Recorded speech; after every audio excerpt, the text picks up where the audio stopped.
I came to Stoke in '84 to this factory, I think in '96. I date it from the birth of my third daughter. I think it was the same year that she was born. That was Margaret's arrival.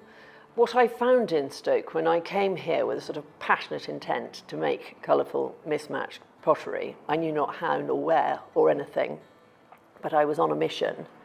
And what I found here was a very graphic illustration of the effect of a hard stop, really, on British manufacturing, offshoring everything.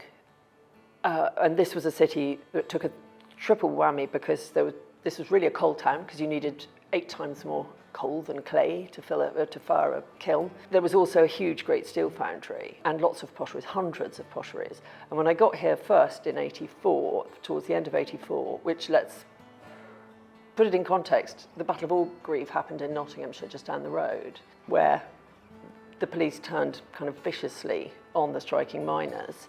So I'd sort of walked right into the massive drama of the '80s, but I was kind of young and naive and really very ignorant. I didn't know what I was getting into at all, but I was massively shocked by the sort of the effect of the catastrophic, something terrible had obviously just happened, which was that all the factories were closing. But I went to this one address I had in Chemical Lane in Longbridge Hayes, a not particularly salubrious part of the city, to this little factory, and I knew as I walked in there that it was a making place. It was going to happen there. I wasn't at that stage trying to revive an industry, which is good because I don't really feel I've done that. I was, like many girls, I had 2 lovely grannies. They both taught me all kinds of important things, from wildflowers and learning to go about London on double-decker buses and things like that.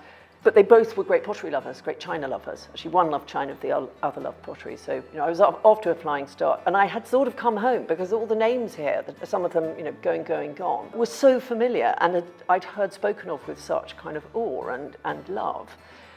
And I couldn't believe that it seemed to be, well, literally, the industry was just whisking out the door. And I caught hold of the really back end of the last inch of the coat and said, wait, stop.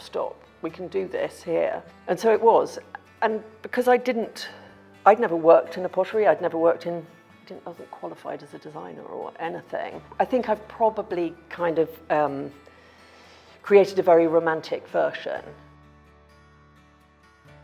So in the making of a mug like that, about 30 people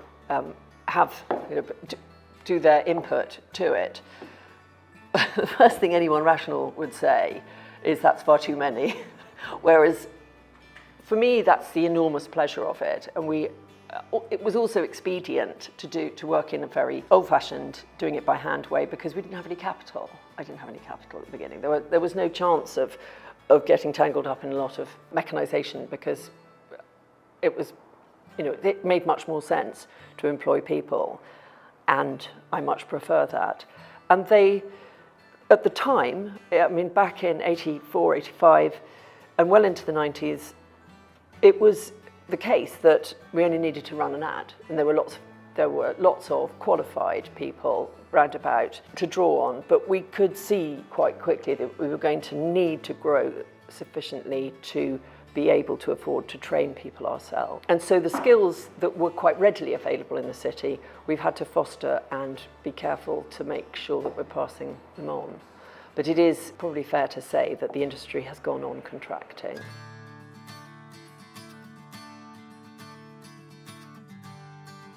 I'm bench caster. We make all the general pieces like the half-pint mugs, the jugs, the French bowls, stuff like that. So in the morning we do it twice a day, so we fill 2 benches twice a day.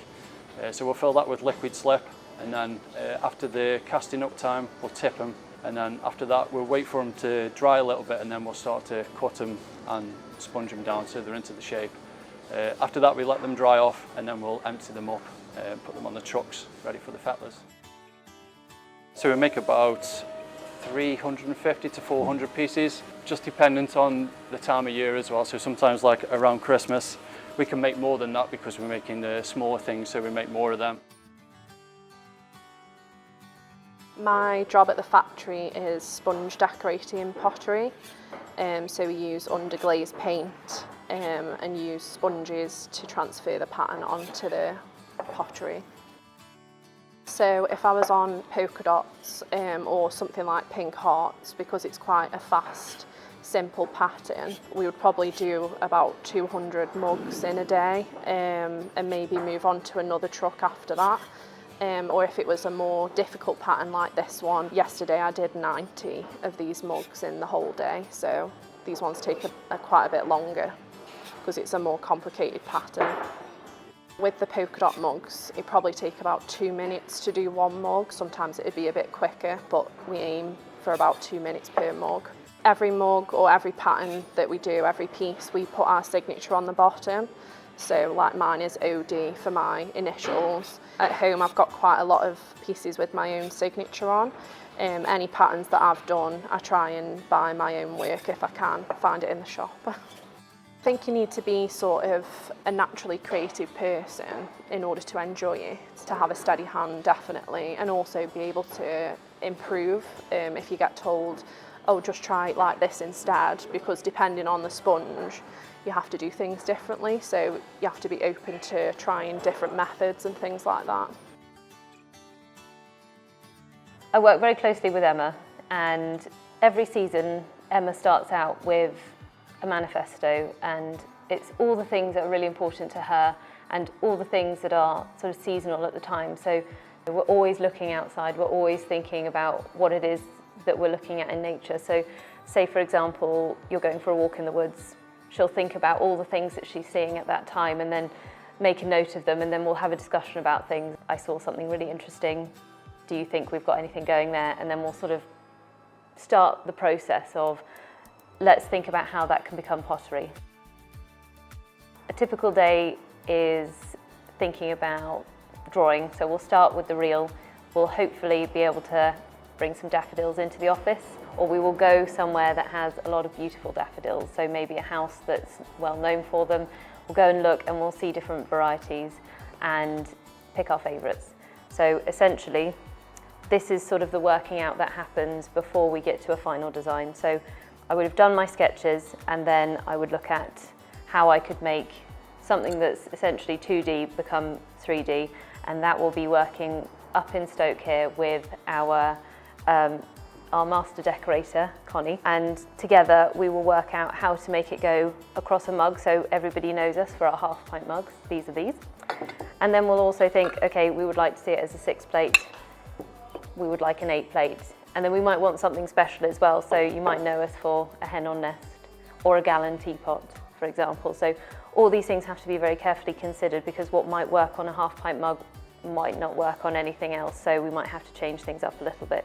What I've got around me is the sponges, so all the drawings will then translate into a lovely piece of sponge, which we will activate in water, and then we'll add all our lovely colour to. So whilst we're working things out, we will just use gouache, and we'll use the same sponges that we actually use on the pottery as well. So when we're working things out, it feels like we can translate from paper to pottery really easily. So essentially what we'll do is just try a couple of things and see what's working. Just making a few different marks on the paper and then trying it sort of en masse. What does it look like if you cover a whole sheet? Where we took this original concept across a mug, and then we'll say, okay, do we want to take that exactly the same across all the pieces, or would we like to try and change it up? So it would be really nice to incorporate a slightly bigger motif, and then we can run it differently across the product. So say for example, we have a set of vases. This works really nicely as just a lovely placement. And then we'll have a friend for it that's slightly more built up. And what we're thinking about always is, what does your dresser look like? So how can we get you to buy something that's really beautiful and elevates that other pink mug that you have? The timeline for us is so quick because we are our own factory, because everything is handmade, and because it's all here. So for us, it's amazing, it's super quick, and it makes our jobs really nice.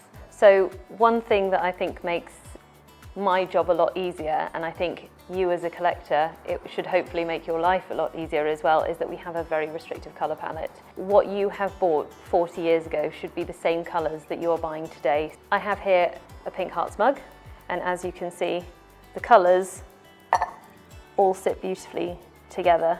The thing that differs on every mug is because we are handmade and we are hand decorated, each decorator may apply a different pressure to their decorating. So sometimes they'll really fill the sponge, so there's lots and lots of paint in the sponge, so when they're applying it, it will be quite a dark impression, and then over time the paint will start to leave the sponge and you'll end up with slightly lighter areas. So we think that's a really beautiful part of the pottery, because you're seeing the hand decoration.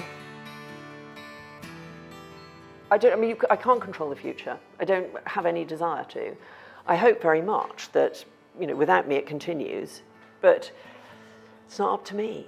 But I've had a huge adventure for 40 years, and it's such an unlikely thing to have done, and it's such good fun.